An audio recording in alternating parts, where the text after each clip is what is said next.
Hello students, welcome.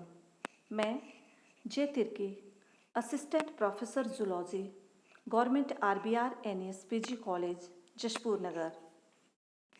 आज हम MSc second semester के paper aquatic resources and their conservation के अंतर्गत फिश के स्टॉक आइडेंटिफिकेशन, डेटा एनालिसिस पर चर्चा करेंगे।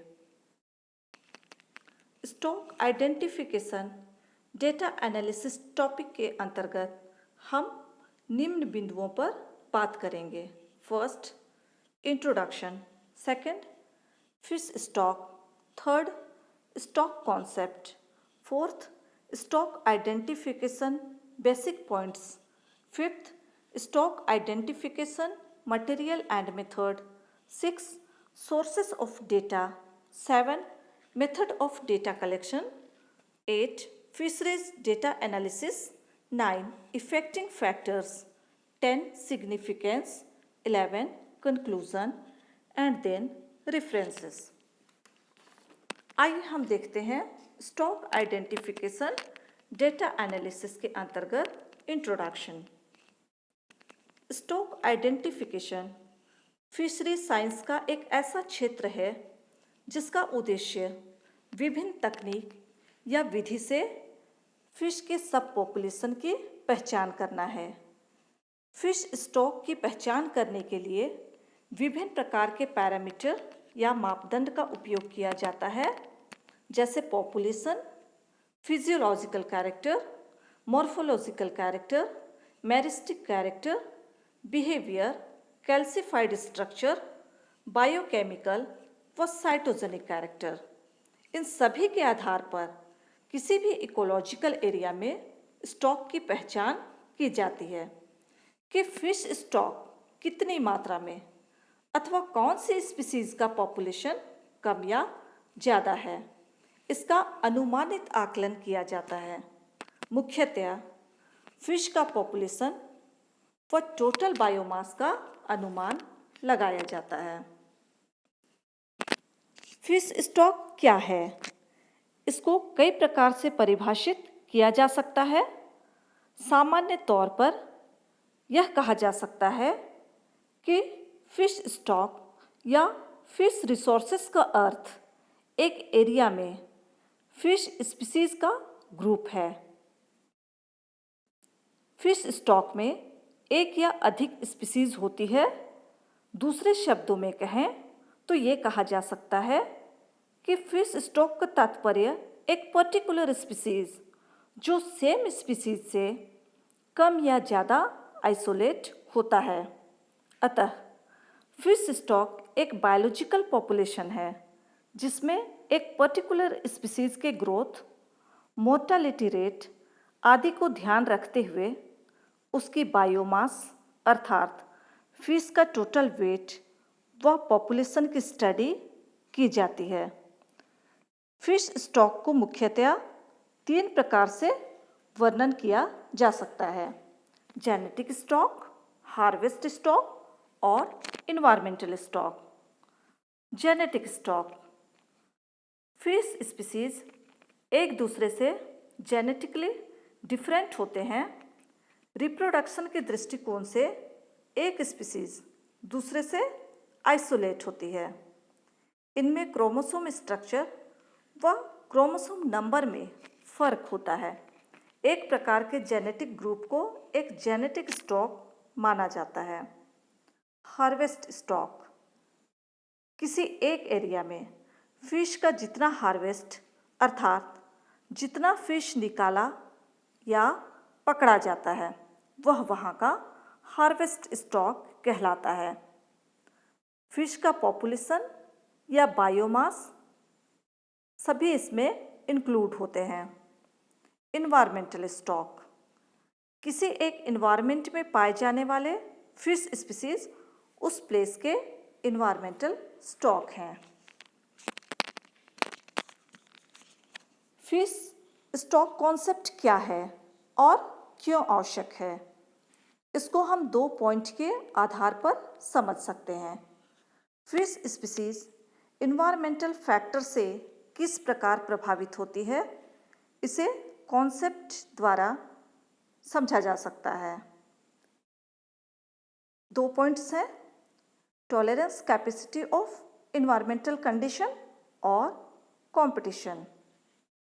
तो पहले हम देखेंगे tolerance capacity of environmental condition.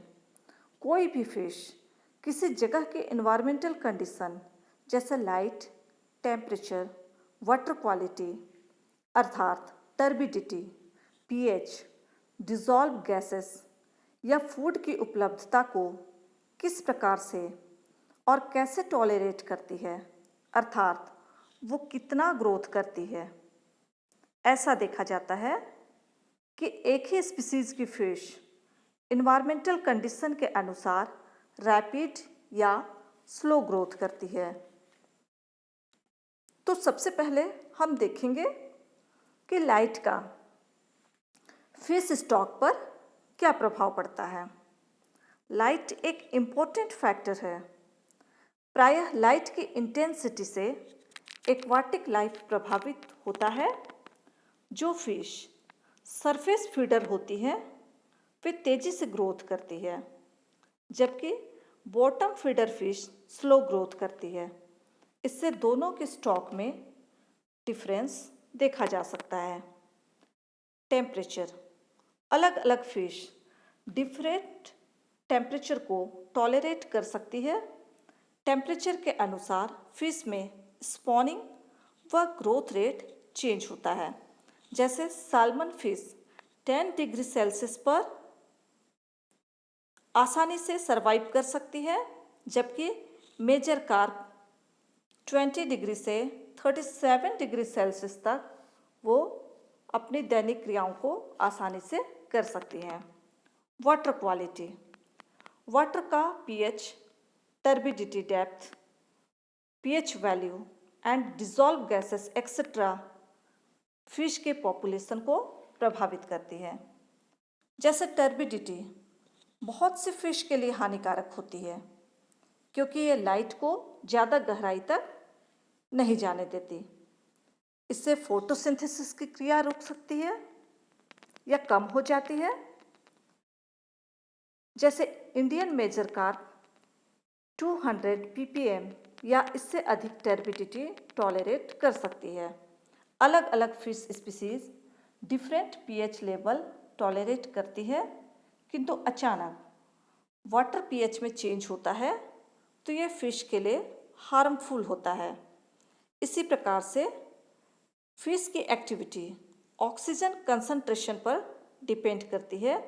यदि ऑक्सीजन पर्याप्त मात्रा में उपलब्ध है तो ये फिश के लिए लाभदायक है। कार्बन डाइऑक्साइड का परसेंटेज 15 से 20 ppm तक नॉर्मल है, लेकिन यदि कंसंट्रेशन अधिक होता है तो ये फिश के लिए हानिकारक होता है।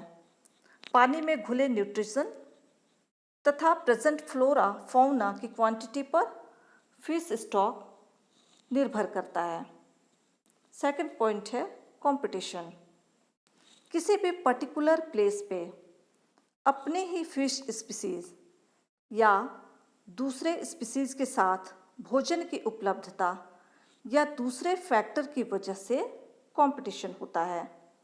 इसमें कौन सी स्पीसीज को लाभ है या किस स्पीसीज को नुकसान होता है, फिश में स्टॉक इंटर स्पेसिफिक व इंट्रा स्पेसिफिक कंपटीशन पर निर्भर करता है। इसमें वाटर रिसोर्सेस में पाए जाने वाले दूसरे एनिमल भी शामिल हैं।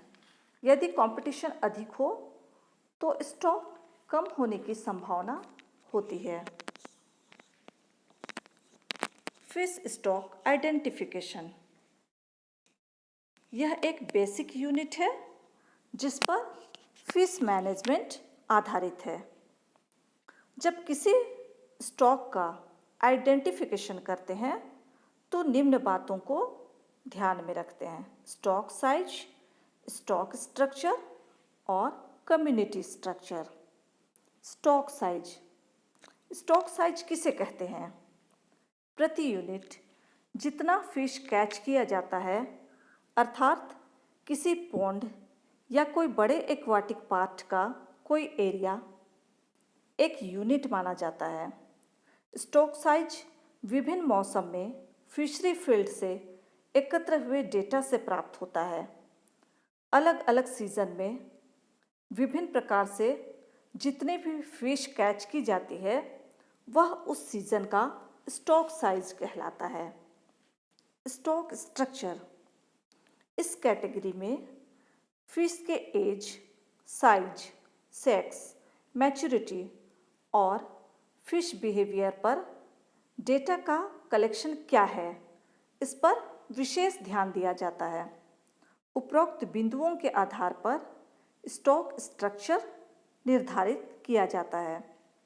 कम्युनिटी स्ट्रक्चर, विभिन्न स्पीसीज के बीच रिलेशन क्या है, विशेषकर प्रीडेटर के साथ इंटरेक्शन कैसा है, तो ये कम्युनिटी स्ट्रक्चर कहलाता है। Stock identification material and method, प्रायः दो मेथड आइडेंटिफिकेशन हेतु प्रयोग किए जाते हैं। फिश कैच करके ऑब्जर्व किया जाता है अथवा सैम्पलिंग करके लैब में टेस्ट किया जाता है। निम्नलिखित बिंदुओं के आधार पर फिश स्टॉक आइडेंटिफिकेशन किया जा सकता है। First, population parameter, morphological character, physiological character, calcareous structure, biochemical और cytogenic. Population parameter, stock identification के लिए सबसे पहले पॉपुलेशन से आइडेंटिफाई किया जाता है। पॉपुलेशन का ऑब्जर्वेशन करते हैं कि किसी भी स्टॉक का पॉपुलेशन क्या है, सिंगल या मल्टी पॉपुलेशन है। हर एक पॉपुलेशन का एज कंपोजिशन, ग्रोथ, रिक्रूटमेंट या मोर्टेलिटी क्या है, इन सभी के आधार पर स्टॉक का आइडेंटिफिकेशन किया जाता है। इसमें फिश को कैच किया जाता है और ऑब्जर्व किया जाता है। मॉर्फोलॉजिकल कैरेक्टर, किसी प्लेस के फिश का रैंडम सैम्पलिंग करके मॉर्फोलॉजिकल कैरेक्टर की स्टडी की जाती है। किसी भी स्टॉक में किस शेप व साइज की फिश है तथा उनमें फिन रेज की संख्या कितनी है, इसके आधार पर स्टॉक आइडेंटिफिकेशन किया जाता है। ऑब्जर्वेशन करके लेंथ आदि को मापते हैं और साथ ही फिन रे को भी काउंट करते हैं। फिजियोलॉजिकल कैरेक्टर, स्टॉक आइडेंटिफिकेशन के लिए फिश के फिजियोलॉजिकल कैरेक्टर, रिप्रोडक्शन, ग्रोथ आदि का विश्लेषण करते हैं। कैल्केरियस स्ट्रक्चर, फिश में पाए जाने वाले स्केल्स, ऑटोलिथ व बोन्स को स्टॉक आइडेंटिफिकेशन के लिए उपयोग किया जाता है। स्केल्स, ऑटोलिथ व बोन्स का टेस्ट करके आसानी से एज का पता लगाया जा सकता है। इससे स्टॉक में किस एज की फिश है यह अनुमान निश्चित हो जाता है। कैच एंड डिस्कार्ड तथा सैम्पलिंग मेथड उपयोग किए जाते हैं। बायोकेमिकल कैरेक्टर, फिश में उपस्थित प्रोटीन, फैट व अन्य केमिकल की उपस्थिति का आकलन किया जाता है। ये सैम्पलिंग मेथड है। इस पर लैब में टेस्ट व ऑब्जर्वेशन करते हैं। साइटोजेनेटिक, जेनेटिक आधार पर स्टॉक आइडेंटिफिकेशन किया जाता है। क्रोमोसोम की मॉर्फोलॉजी व नंबर ऑफ क्रोमोसोम का टेस्ट किया जाता है। मियोसिस व माइटोसिस डिवीजन के समय क्रोमोसोम के बिहेवियर का ऑब्जर्वेशन करते हैं। इस पे इलेक्ट्रोफेरिक और डीएनए एनालिसिस किया जाता है। क्रोमोसोमल वेरिएशन के आधार पर स्टॉक रिकॉग्नाइज किया जाता है। Sources of data, fish stock identification के लिए डेटा कलेक्ट किया जाता है, तो वो डेटा का सोर्स क्या है? First, landing record.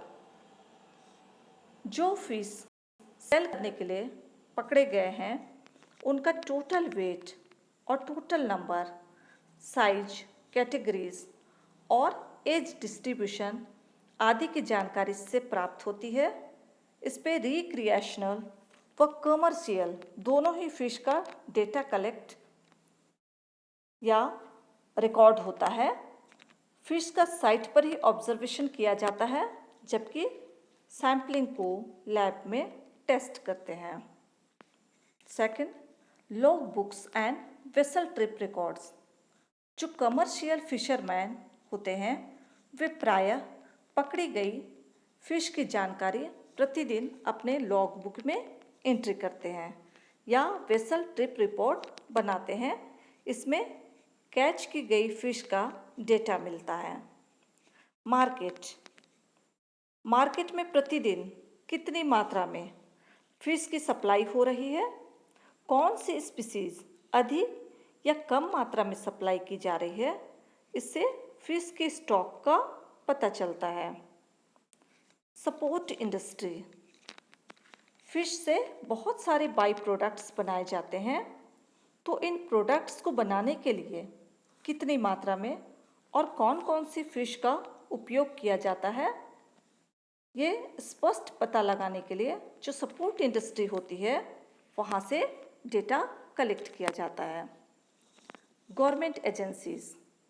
हर एक स्टेट में फिशरी डिपार्टमेंट से स्टॉक से संबंधित डेटा प्राप्त किया जाता है, जैसे फिश का प्रोडक्शन, सप्लाई, एक्सपोर्ट या इंपोर्ट कितना है। कंज्यूमर। कॉमन सर्वे के द्वारा फिश स्टॉक का पता लगाया जाता है कि लोगों के द्वारा प्रतिदिन या प्रति सप्ताह फिश के खपत होने का दर क्या है। इससे स्टॉक का अनुमान लगाया जा सकता है। Method of data collection. दो मेथड यूज़ किए जाते हैं जनरली, रजिस्ट्रेशन और क्वेश्चनार। रजिस्ट्रेशन के माध्यम से डेटा कलेक्शन किया जा सकता है। कितने वेसल्स फैक्ट्रीज व फिशिंग गियर कंपनीज ने रजिस्ट्रेशन कराया है, इनके रिकॉर्ड्स के आधार पर फिश स्टॉक डेटा कलेक्शन किया जा सकता है। Questionnaire.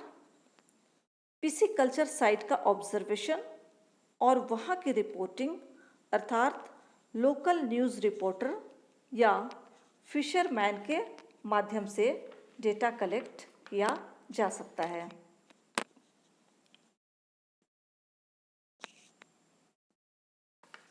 Fisheries data analysis. Data analysis एक ऐसी प्रक्रिया है जिसके द्वारा डेटा में से उपयोगी जानकारी प्राप्त की जाती है। डेटा एनालिसिस में डेटा का प्रोसेसिंग, क्लीनिंग या सॉर्टिंग किया जाता है। अनुपयोगी डेटा हटाए जाते हैं, डेटा सारिणी बनाई जाती है। इसमें विस्तार से फिशिंग मेथड क्या है, एज, साइज, ग्रोथ, पॉपुलेशन या विभिन्न आधार के अनुसार सारिणी बनाई जाती है। उदाहरण के लिए, कौन सी फिश स्पीसीज कम या अधिक पकड़ी गई, इसकी भी सारिणी बनाई जाती है। फॉर्मेट में कौन सी साइज व वेट की फिश है, इसे अरेंज किया जाता है। डेटा को विभिन्न ग्राफिक्स के माध्यम से भी प्रदर्शित किया जाता है। डेटा एनालिसिस की बहुत सारी विधियाँ या प्रकार है। फिशरी फील्ड में प्रायः निम्न प्रकार का डेटा एनालिसिस किया जाता है। Statistical analysis. इसमें फिशरी डेटा का प्रेजेंटेशन, क्लासिफिकेशन तथा उसकी क्वालिटी या कैरेक्टर का आकलन किया जाता है। Discriminant analysis. इस एनालिसिस में मुख्यतया इस बात का आकलन किया जाता है कि किसी निश्चित अवधि में अथवा किसी विशेष सीजन में फिश की खपत ज़्यादा हुई या कम, या कौन सा मौसम स्टॉक को प्रभावित करता है, जैसे गर्मी में या तो ठंड के मौसम में फिश की ज़्यादा खपत हुई। ये कहा जा सकता है कि स्टॉक डेटा एनालिसिस से स्टॉक की सही जानकारी प्राप्त होती है। इससे फिशरी फील्ड में पिछले, वर्तमान और भविष्य के स्टॉक का अनुमानित आकलन किया जा सकता है। प्रॉब्लम्स या इफेक्टिंग फैक्टर, 2 पॉइंट्स के आधार पर हम कह सकते हैं कि स्टॉक आइडेंटिफिकेशन में प्रॉब्लम्स होती है। फर्स्ट माइग्रेशन और दूसरा सीजनल फ्लक्चुएशन। माइग्रेशन, फिश में माइग्रेशन की वजह से एक्चुअल स्टॉक का पता लगाना मुश्किल होता है, क्योंकि अचानक फिश का स्टॉक कम या ज़्यादा हो जाता है। सीजनल फ्लक्चुएशन, किसी एक विशेष सीजन में इन्वायरमेंटल फैक्टर के कारण फिश स्टॉक कम या ज़्यादा होता है। इम्पोर्टेंस और सिग्निफिकेंस, बहुत सारे इम्पोर्टेंस है। हम 3 बिंदुओं के अंतर्गत इसकी चर्चा करेंगे। Stock assessment, setting of objectives और selecting management. Stock assessment, stock identification से स्टॉक असेसमेंट किया जा सकता है कि मोर्टेलिटी रेट क्या है, बायोमास व स्टॉक कंपोजिशन कितना है, कितने एज की फिश स्टॉक में मौजूद है, ग्रोथ कैसा है, कैच रेट तथा टोटल पॉपुलेशन क्या है, फिशिंग कैच, मार्केटिंग, इन सभी बातों का मूल्यांकन करना आसान हो जाता है।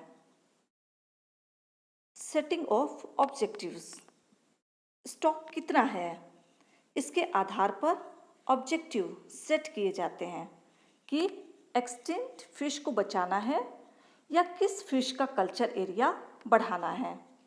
वर्तमान व भविष्य की संभावनाओं को ध्यान में रखा जाता है। इसमें निम्न बिंदुओं को शामिल किया जा सकता है। Fisheries operations, biology and environment, economic and socio culture. Fisheries operations में एक्वाटिक रिसोर्सेज पर प्राइमरी कैप्चर और रिसोर्सेज के सभी एस्पेक्ट्स शामिल किए जाते हैं। फिश की कितनी मात्रा, कब और किस माध्यम से पकड़ी गई तथा फिशरीज फील्ड को सुचारू रूप से संचालित करने के लिए क्या जानकारी की आवश्यकता है, इसके आधार पर रणनीति बनाई जा सकती है। बायोलॉजी एंड इन्वायरमेंट, किसी भी इकोसिस्टम में बायोलॉजिकल व इन्वायरमेंटल फ्रेमवर्क क्या है, विभिन्न स्पीसीज के बीच किस प्रकार का रिलेशन है, ये पता लगाना आसान हो जाता है। जबकि इकोनॉमिक क्षेत्र में फिशरीज फील्ड के संचालन के सभी एस्पेक्ट शामिल हैं। इसके अंतर्गत ह्यूमन रिसोर्सेज क्या है, फिश का प्रोडक्शन व मार्केटिंग की जानकारी मिलती है। सोशियो कल्चर, सामाजिक स्थिति का मूल्यांकन किया जाता है। एक्वाटिक रिसोर्सेज का डिस्ट्रीब्यूशन के संबंध में पिसीकल्चर पॉलिसी व मैनेजमेंट का मूल्यांकन तथा कितनी जनसंख्या फिश का उपयोग भोजन या अन्य रूप में करती है, इसका स्पष्ट आकलन हो जाता है। सेलेक्टिंग मैनेजमेंट, स्टॉक के आधार पर मैनेजमेंट किया जाता है। पिसीकल्चर के लिए ट्रेनिंग प्रोग्राम अरेंज किए जाते हैं। किसी स्पेशल या एक्सटिंक्ट फिश की प्रॉपर मॉनिटरिंग की जाती है और साथ ही स्टॉक के आधार पर ही पिसीकल्चर या फिशरी के लिए रूल्स तय किए जाते हैं कि किस फिश को बचाना है या उसका प्रोडक्शन बढ़ाना है, किसको कंजर्व करने की आवश्यकता है और किसका ज़्यादा उपयोग किया जा सकता है। कंक्लूजन। पिसीकल्चर को प्रभावी ढंग से मैनेज करने के लिए यह समझना जरूरी है कि स्टॉक स्ट्रक्चर, स्टॉक साइज व कम्युनिटी स्ट्रक्चर क्या है। फिश स्टॉक के विभिन्न एस्पेक्ट्स या पक्ष की स्टडी अगर सही ढंग से की जाए या सही जानकारी प्राप्त की जाए तो फिशरी का मैनेजमेंट बहुत अच्छे से किया जा सकता है। Thank you.